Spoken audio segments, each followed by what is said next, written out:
Quelles sont les étapes avant de signer un bail commercial? La première, c'est évidemment d'avoir défini son projet, son activité, le chiffre d'affaires qu'on entend réaliser, la valeur, de loyer qu'on est prêt à payer, de charges également, intégrer la question des travaux, éventuellement négocier des franchises, tenir compte des garanties puisqu'il va falloir donner des garanties aux bailleurs qui peuvent être de 3 mois, 6 mois. Alors il y a des lois qui sont en train d'être passées pour, limiter les montants maximum de garantie, mais malgré tout, c'est tout un tas de, données économiques qu'il faut intégrer dans son projet. Quand on reçoit un bail commercial, on ne reçoit pas qu'un projet de bail, on reçoit aussi des annexes, et ces annexes doivent être analysées.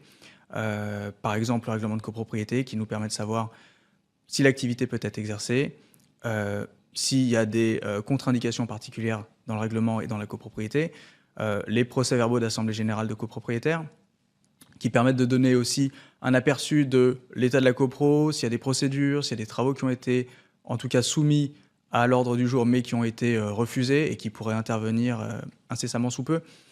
Et tout ça, ça permet non seulement de fixer son budget, de se dire, voilà, potentiellement, il y a tel travaux qui va intervenir, de connaître, quand on va signer son bail, les éventuels désagréments causés par ces travaux-là. Les autres points à regarder, c'est aussi, parmi les annexes, les relevés de charges, s'assurer que le montant provisionnel qu'on nous donne coïncide un petit peu à ce qui avait été réglé les années précédentes. Les diagnostics, pas d'amiante, regarder le DPE, regarder l'état des termites. Donc c'est tout un tas de petites choses qui sont, je dirais, plus pratiques dans un premier temps que juridiques. Ça, c'est plutôt dévolu aux juristes, à l'avocat.